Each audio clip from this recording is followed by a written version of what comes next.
All right, it's podcast time, man. I'm Jared. Welcome to Real Capital Podcast. I am freaking stoked to be here after running through 3 or 4 trial runs of trying to figure out what I'm saying, what I sound like, how it looks, all this good jazz, trying to figure out these cameras, all this good stuff.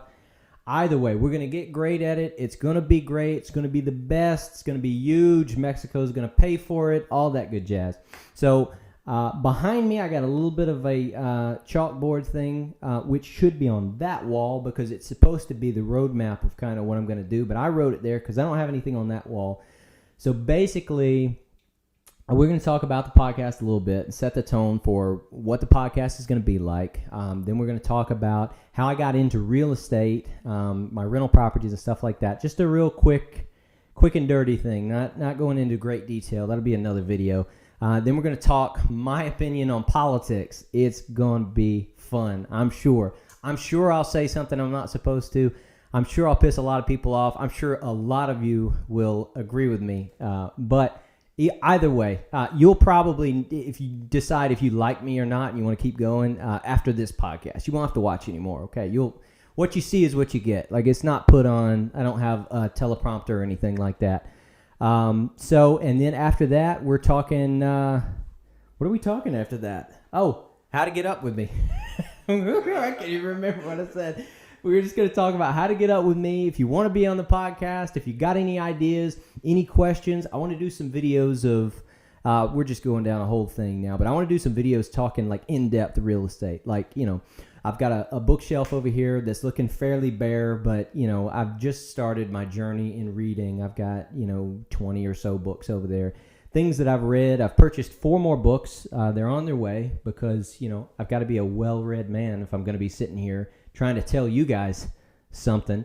But anyway, so the podcast, basically, we want to get a guest or 2 or 3 or however many we need. We want to get them in here. We want to have 5 or 6 topics that we want to talk about. They could be a celebrity thing. They could be something going on internationally. It could be in local politics or national politics. Who knows? They could be about aliens, flat Earth. And we're going to get into everything, get all into the weeds, and we're going to come back out better on the other side, hopefully. So I hope to have some real estate professionals in these chairs. I hope to have some business professionals in these chairs. I hope to have some average Joes and Josettes in these chairs, and just get perspective, get opinions. How'd you get started in such and such? How's your mama and them? All that good jazz. So, we're going to get to know some people and get to know some perspective. I'm going to give you my perspective. It's going to be a everyday perspective that continues to grow. And so my niche, I guess, is real estate investing. Single family houses, a buy and hold strategy, is kind of where I live. That's kind of my world. How to go out and buy a house, or buy a rental property for little to no money down. How to repeat that process. How to manage tenants, how to manage, your taxes and everything else that goes into it, fixing things. What do you do? When do you call somebody? Do you do the work yourself? All this good jazz. So just a little bit of background into me. I owned a mechanic shop for 4.5 years in Evergreen, Alabama, South Alabama, right basically on the top of the Florida Panhandle. Just cornbread fed bumpkin backwood town, okay? And so I started working on cars when I was young. Worked in a shop with my dad when I was 16, 17. I was homeschooled, so I've had a full-time job since I was 16. Anyways, I just kept noticing my bank account, a business bank account particularly, going up and going down, going up and going down. I think I was making $42,500 a year gross, so probably bringing home 30-something thousand-ish. I was married. I didn't have any kids at the time, but I just kept thinking, how in the world does somebody like Warren Buffett or, a Microsoft guy, Microsoft guy, help me out, dude. What the crap's his name? You said that. No. I was like, yeah, that guy. And that guy. And what's his name? Jimmy, John. No, it's no. If he's not important. Jeffrey Epstein's plane. He was on there like 50 times. Yeah, probably. Piss. Yeah. What the crap? I mean, this is my job, right? This is insane right now. We're doing a podcast, and I can't remember the name of the freaking Microsoft founder. This is insanity. Yeah, I mean... What is his name? Well, I don't know, because your internet's not working for some reason.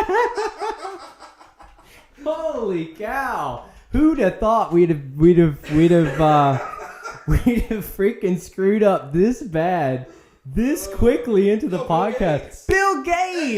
Jesus! Yeah, well, he stole it, really, didn't he? Did he steal Microsoft? Yeah, it wasn't his thing. But I mean, he got it from bought it for like $3,000 yeah, from or an something. Indian guy who was like trying to get out of here. Like he was trying to go home, or I don't remember the whole story, but it was still a baller thing that he did. Yeah, I mean, he took it and went the yards with it. So that's what you get. That's what we're gonna look forward to right here. Is me completely prepared, ready to take on any question, any topic, with like the sharpest mind you could possibly put to it. Obviously, I have the best. Answers. I have the best help in the world because I can go right to. I just have to give him the look, and he gives me the answer like that. So we're not gonna have any problems, any issues with this.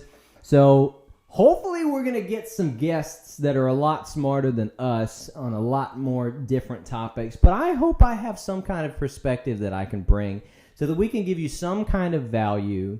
And anyways, back to the real estate. Holy cow! So I was making $42,000-ish a year gross combined income. Okay, I had a house, 2 cars, insurance. It was just it's awful, paycheck to paycheck, ridiculous. But I owned the business, which was also broke. My bank account would be anywhere from $1,000 a month in it, business account, all the way up to $5,000 or $6,000 or $7,000 a month. Just depends on when sales taxes due, when freaking, your quarterly, your monthly, all this freaking jazz.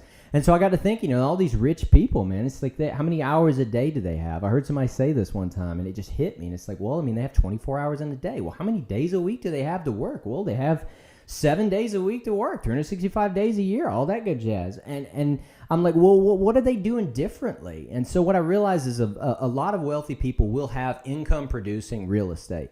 Also, a lot of wealthy people won't just go out and buy that thing or this thing. They want a new car. They want a new boat. They want that. Well, a lot of times they'll go out and they say, what can I invest in?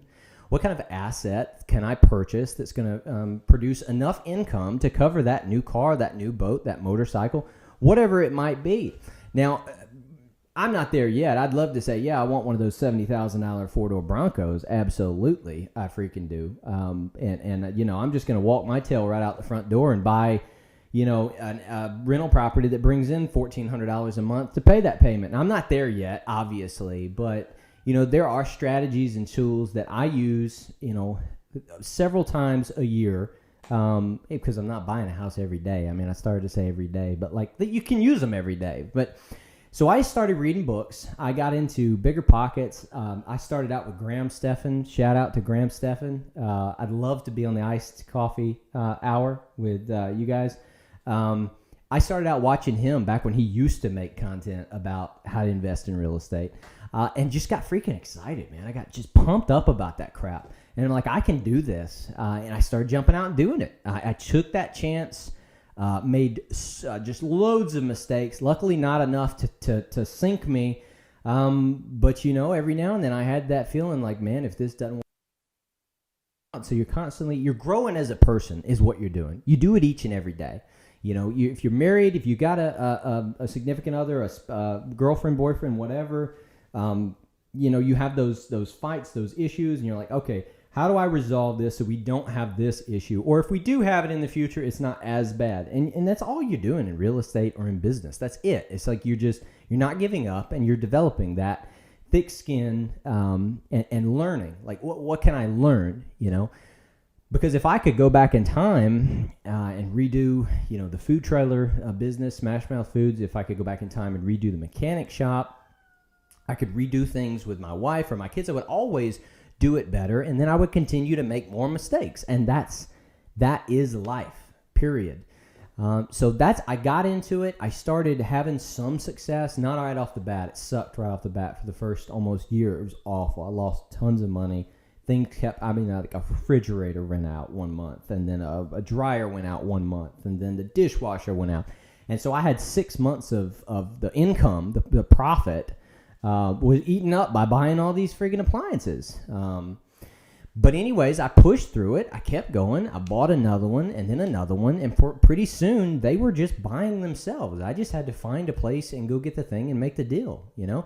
So then you start reading new books. At first, I was reading books how to get started in real estate. And then as I got started, then I'm reading books of how to invest in real estate with little to no money. Shout out Brandon Turner. You know, and then I started reading other books, like reading about syndications and stuff, a lot like what Grant Cardone does and some people like that. I started reading about, you know, owner financing and owner financing contracts and stuff with different books. That's something Chris Crone does a lot, you know. So, and obviously your Rich Dad, Poor Dad. Now, that was not my first book I went to, but I absolutely could not put it down when I started reading it because it was everything that I knew was right in one book. So there's just tons of books, and then there's other like some self-help books and some other little things that I've read and picked up on that I think that I can share value. There's a lot of books that I'm just like, this is an awful book. I skimmed through it and I'm done with it. So I can tell you don't read that book. You know, and so basically I got into real estate. That was 5 years ago. 4 years ago, I wrote a 5-year plan. I'm in year 5. This is year 5. A podcast was not part of that plan. But frickin', here we are. We're doing a podcast. Hopefully, it's successful. Hopefully, we can make some money. More than anything, I want to change people's lives. I want to have this.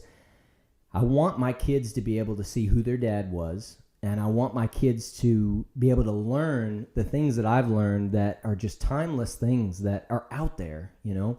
I heard someone say that nothing is unknown, just you haven't seen the answer yet. You know, like the answer's already there. Like before we knew, you know, you may not be able to say off the top of your head what 5,400, you know, multiplied times 258,000. You may not know off the top of your head what that answer to that is, but there is an answer to it.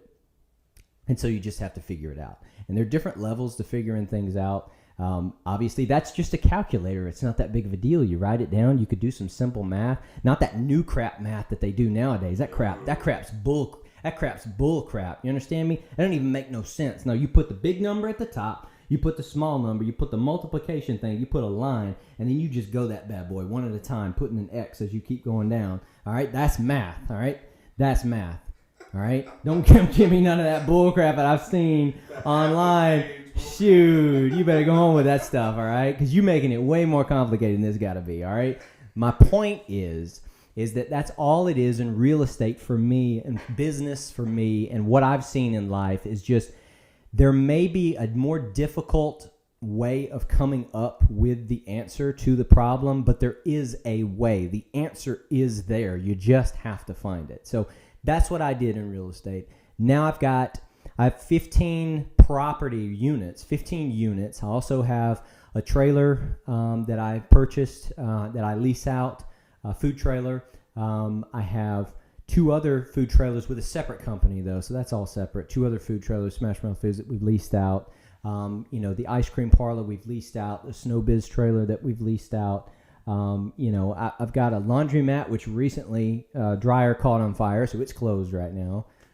Shout out to the city of Andalusia. I got to do some work before I can open it back up. That's fine. We're going to be fine.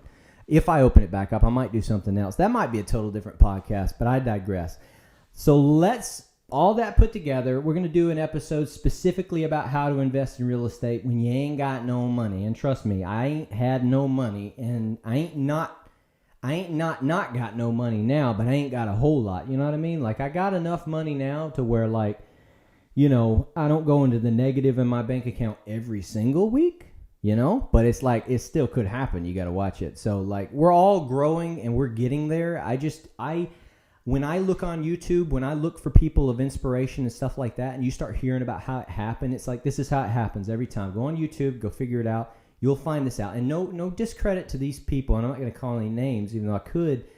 Okay, they wake up, I want to start investing in real estate. Okay, so what do? I go out there, I find, you know, my first house. Oh, somebody sells it for like $300,000 less than what it was actually worth. You buy it, and then 3 days later, somebody offers you, you know, $300,000 more than you purchased it for. You get it, and you take that $300,000 profit, and you go buy a 25-unit apartment complex. And you're a real estate investor. And in like 1 year, you've gone way past what I've done in the last 5 years. which is fine. That can happen, and more power to you. And, to those that work hardest to get somewhere, to do something, those opportunities come much more easily. So kudos for getting yourself out there. And that's the point. Get out there and do it. But for me, it's been really, really, really difficult to get to where I'm going and to where I've been and how I got there. So I hope that I can show people some perspective on how to get started and all that good stuff. So look, let's move on to my take on politics, because I really feel like this is where some people can just turn it off and not listen to me anymore, because this is where it can get real salty. See, so I said in my video, the little teaser video talking about the podcast and everything the other day, like, I don't own a business for the public anymore. So there's not really much they could do to me if people like, I don't like this guy, I don't like his opinions. Okay, just, don't shake my hand in Walmart. That's fine. But like, you're not going to I'm not going to patronize his business because I don't have one anymore. Everything's been leased out. Everything's been sold. Everything, all this blah, blah, blah. So that being said, how I want to jump into this, I just want to give my opinion so that everybody knows kind of where I'm at. So when we have a guest over here and they say something and you see that look on my face, you're like, oh, yeah, he didn't like that. He's going to say something. And hopefully I don't have people, running out of the studio and we piss people off and everything like that. But, hey, it's journalism, whatever. It's journalism-ish, a very heavily opinionated, biased journalism. Pretty much everything. So anyways, I would consider myself a very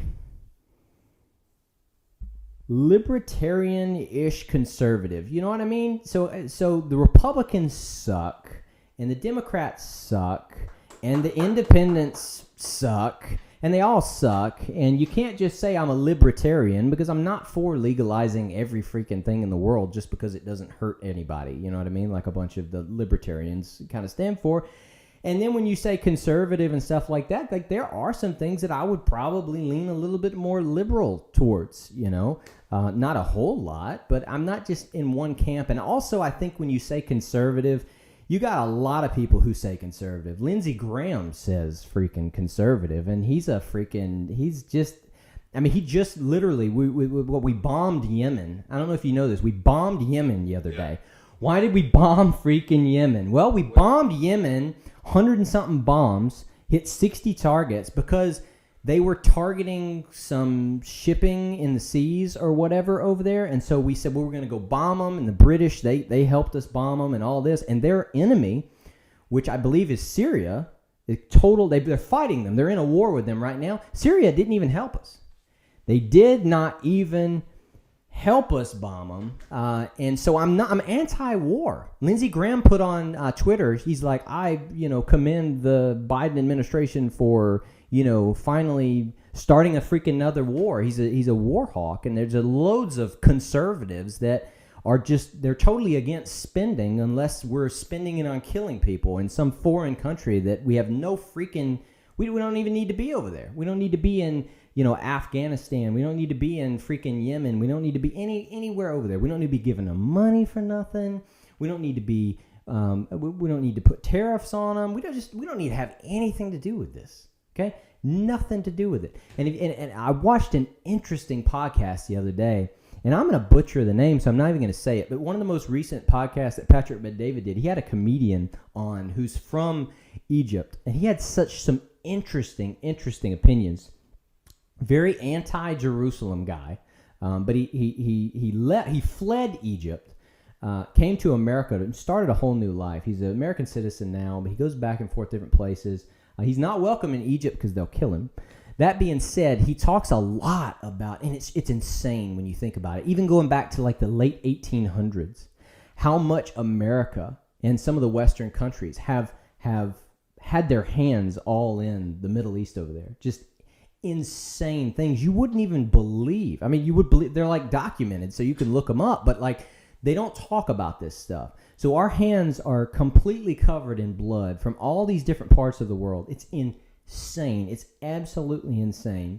I think we spend like, 60-something% of our GDP on our military and stuff like that. And that's great. God bless you. Thank you for your service, all that good jazz. But what we're spending that on is asinine. It's so stupid. And that's kind of where I stand. So, there's no way that I could put myself in the camp of especially the current Democrat Party. I mean, if you go back to Clinton and some of those cats, they believed in a border wall. They believed in a lower immigration and heavy, strong, strict immigration policies and balancing the budget and all these different things. And now all of a sudden they don't.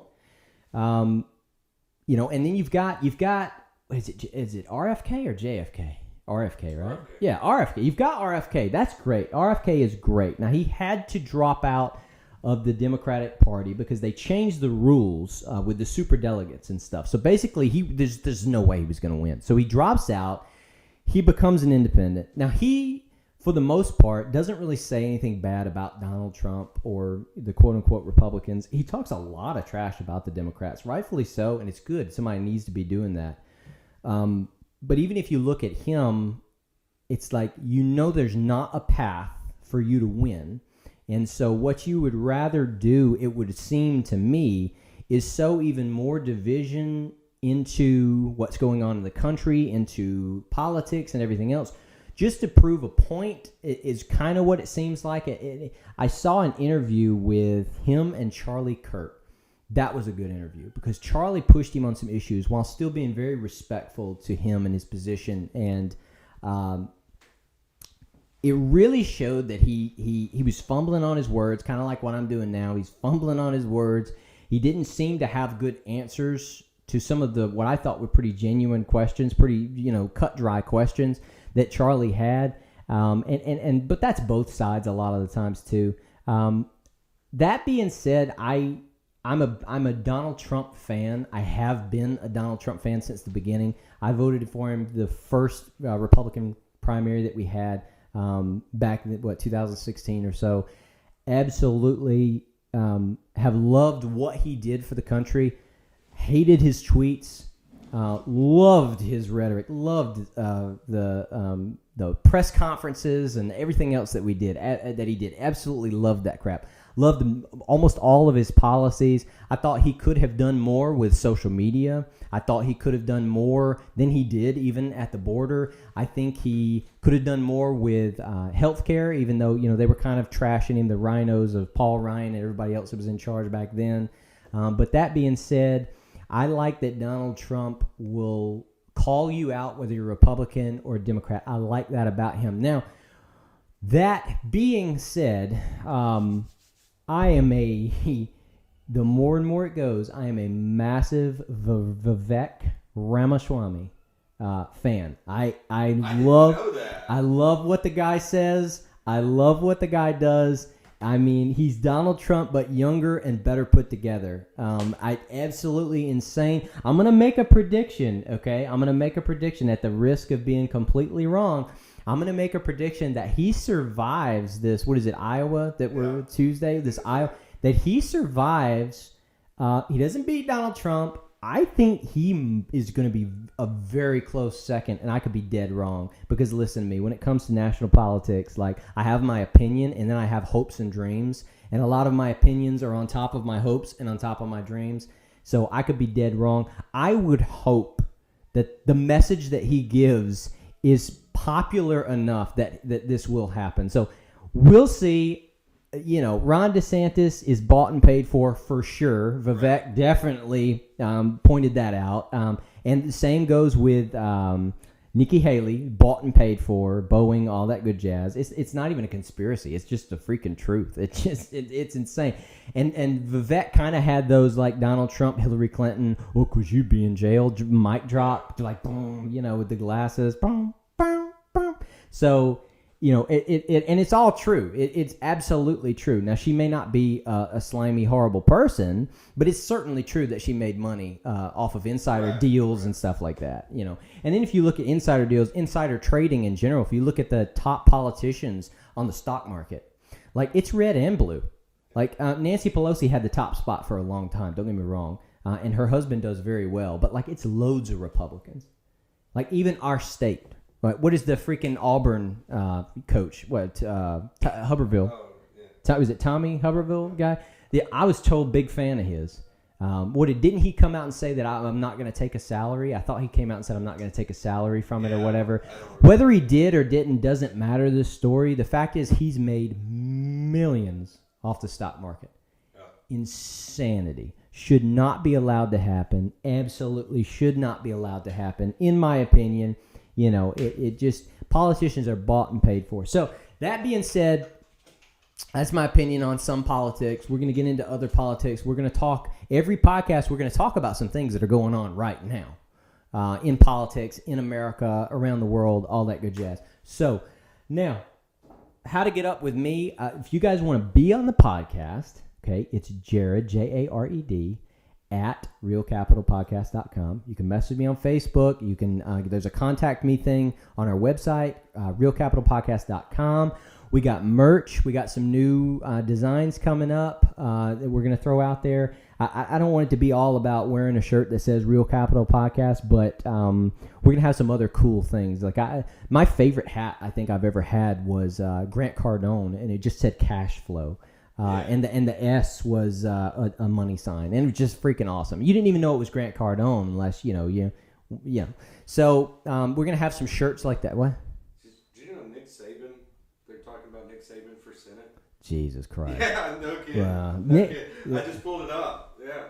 Nick Saban ain't no conservative. Nick Saban does not. You may wish he was your daddy, but I don't think you want Nick Saban in politics. Maybe next time you can talk about the parallels between the things Vivek says and what Obama said. Look, I was just gonna open that can of worms. Look, Obama was hope and change and all this. He was very articulate. I mean, Joe Biden said, it's really great to see a young black man well dressed and articulate because he's a racist. First of all, and he's never been around any kind of black people that weren't, in his opinion, not articulate and well dressed. But even Kamala Harris or Kahala Jackal Lantern laughing Kamala Harris called him a racist throughout the entire freaking Democratic thing. She says that it's got to be true. Yeah, it's absolutely. You got to believe all women, first of all. Me too. Yes. Yeah, and it's on the internet. Isn't it funny how we believe all women and now men can be women? I mean, I told my wife the other day, it's funny how this whole feminist movement and everything else, the feminist movement is pushing the transgender movement, and it's just like it's just men figuring out how to beat women. That's all it is. So if you think the women support it now. Yeah. We've convinced them. Yeah. I want to watch that new Lady Ballers movie. I figured that'd be funny. Ballers? Yeah, the Daily Wire put a movie out called Lady Ballers. Basically, it's about a bunch of guys who sucked in high school and their life isn't that great. So they said, you know what? Let's go back and we're going to be a professional women's basketball team, and we're just going to beat the piss out of women. Because they were all on a team at one point in high school, and now they're just like a bunch of dads or just losers or whatever. So they do, and that's what they do. And it's. I don't even see how this is accepted. Because Daily Wire owns their own thing. It's not in theaters. You have to get it with the Daily Wire and watch it, rent it, or either get with their Daily Wire Plus or whatever like that. Gotcha. So, anyways, go to our website. Check out realcapitalpodcast.com. Jared at realcapitalpodcast.com. Check us out on YouTube. Subscribe. I should have said that before. That should be a thing. Everybody does that. Hey, before you smash that like button, make that like button turn blue or whatever. I should have done that. I didn't do that. I'm going to get more professional at this. I'm going to get better. I swear to God. Cameras are going to get better. Audio is going to get better. Lighting is going to get better. There's nothing I can do about the face. But everything else is going to get better, okay? We'll hire a makeup guy. We'll hire what? A makeup guy? A makeup guy? I'm fine. I'm fine. What do you call him? I'm fine with a makeup guy. I mean, my wife could just do my makeup. I mean, it's not, we don't have to have a person for that. Well, I haven't asked her what she identifies as. Yeah, well, so if you want to be on the podcast, or if you think you can bring some value or whatever, I'm also thinking about getting somebody in here who has no clue about real estate and going through their finances and seeing how we could get them into real estate and stuff like that too. That's good, yeah. And we're going to talk about where your finances need to be to get in real estate, my opinions on credit cards and personal loans and different things like that. Like we're just going to, I'm ready to go. Like we just won't even stop this. We'll just keep on going and we'll talk about everything right now. But I need content. So I need subjects for another time, for another video. So that's what we're going to do. So Jared at Real Capital Podcast, follow us on YouTube, follow us on Facebook. I'm going to get a Rumble too because I'm probably going to get kicked off of YouTube at some point for sure. So that way at least you have another way to get to me. TikTok. I'll definitely get kicked off of TikTok for sure. Why not? You know, that's the fun of it. We'll do a TikTok video where I take out all the L's and replace them with R's. That could work. Because, China owns them. Right. And which is already offending people. We can't even cut this out. Like I'm already offending. Yeah, I'm already doing stuff. Anyways. Should we edit that out? No. We're not editing anything. We're gonna edit some shorts. We're gonna do some stuff like that. We're not editing anything. So if you want to be on the podcast, hit us up.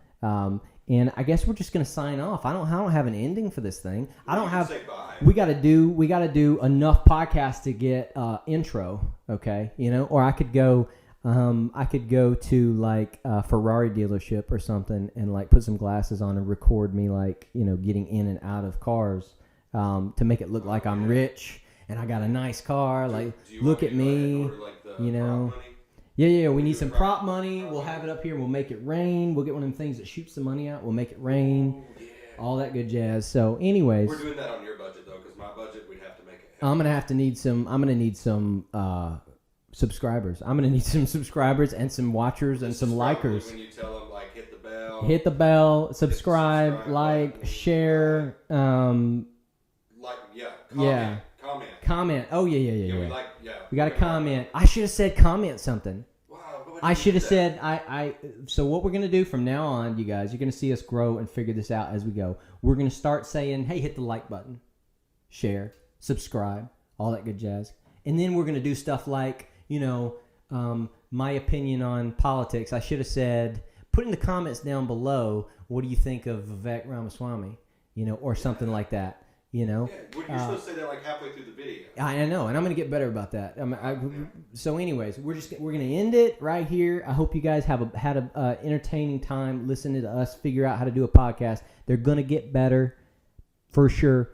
I'm going to get better at it, and we're hopefully going to have some bussin' guests. And we're going to talk about We're going to talk about some awesome stuff. So, look.